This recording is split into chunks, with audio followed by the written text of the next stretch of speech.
आज 19 डिसेंबर ही तारीख महत्त्वाची असून रात्री 9 किंवा 10 वाजता मोठा खुलासा होईल असं वक्तव्य केलंय पृथ्वीराज चव्हाण यांनी। एपिस्टन फाईलबाबत बातम्या येण्यास सुरू होईल। भारतीय वेळेनुसार रात्री 9 किंवा 10 वाजता गौप्यस्फोट होईल। अमेरिकेतील संसदेतून भारतातील नेत्यांची पोलखोल होईल का याकडे आता खरं तर लक्ष आहे। एपिस्टन फाईलमध्ये भारतातील काही प्रमुख मंडळी आहेत। भारतीय राजकारणावर याचा परिणाम होणार असं महत्त्वाचं मोठं वक्तव्य पृथ्वीराज चव्हाणांनी केलं।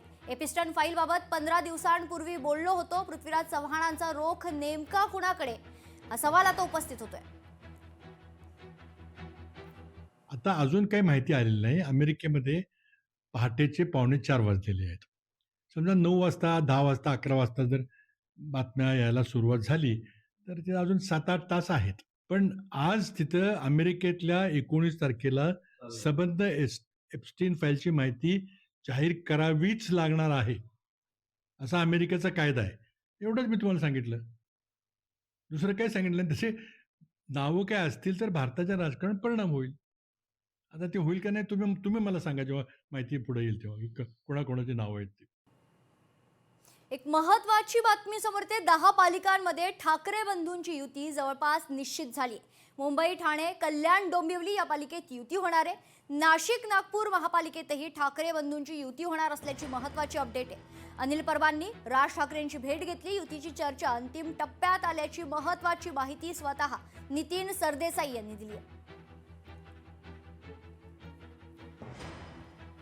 स्वाभाविक आहे की युती संदर्भामध्ये ज्या चर्चा आहेत त्याच्यामध्ये त्यांचाही सहभाग आहे, आमचाही सहभाग आहे आणि त्या चर्चा मी तुम्हाला म्हटलं त्याप्रमाणे अंतिम टप्प्यात आहे। त्यामुळे त्या भेटीगाठी होत राहणं हे स्वाभाविक आहे आणि शेवटी पक्षाचे प्रमुख राजसाहेब ठाकरे आहेत, त्यांना भेटायला येणं कोणी हे अगदीच त्यातला एक भाग आहे असं समजायला हरकत नाही। कधी मी तुम्हाला म्हटलं त्याप्रमाणे अंतिम टप्प्यात आहे।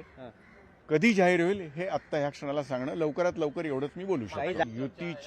युतीची सगळी जी चर्चा आहे ती अंतिम टप्प्यात आहे आणि लवकरात लवकर तुम्हाला कळवण्यात येईल आणि ते कळवतील सन्माननीय पक्षाचे आमचे अध्यक्ष सन्माननीय राजसाहेब ठाकरे, हेच तुम्हाला त्याची बातमी देतील। युतीच्या ज्या बैठका चालू आहेत त्या मनाच्या विरोधात सुरू आहेत। वरिष्ठांच्या आदेश आलाय म्हणून सुरू आहेत। आमच्या ज्या बैठका चालू आहेत त्या मनापासून मागच्या 15 दिवसापासून सुरू आहेत आणि मनापासून आम्ही ज्या काही जागा वाटपाचा तिढा आहे तो आमचा सुटलाय। खरं तर आमचा तिढा नव्हताच। आमच्याकडे आमच्या पहिल्या दिवसापासून सर्व शिवसैनिक किंवा महाराष्ट्र सैनिक असतील, राष्ट्रवादी काँग्रेसचे जे पदाधिकारी असतील, त्यांचं उद्दिष्ट साफ आहे की भारतीय जनता पक्ष शिवसेनेला सत्तेपासून लांब ठेवणं आणि त्याच्यासाठी एखाद जागा कमी आली तरी चालेल, परंतु ही जी काही महाराष्ट्राला लागलेली कीड आहे ती संपवण्यासाठी आम्ही सगळे एकत्र आलो आहे आणि बऱ्यापैकी आमच्या बैठका झालेल्या आहेत आणि लवकरच याच्या बाबतीमध्ये एक शुभ संकेत तुम्हाला सगळ्यांना मिळेल। लोकशाही मराठी ऐका, पहा, जागरूक रहा।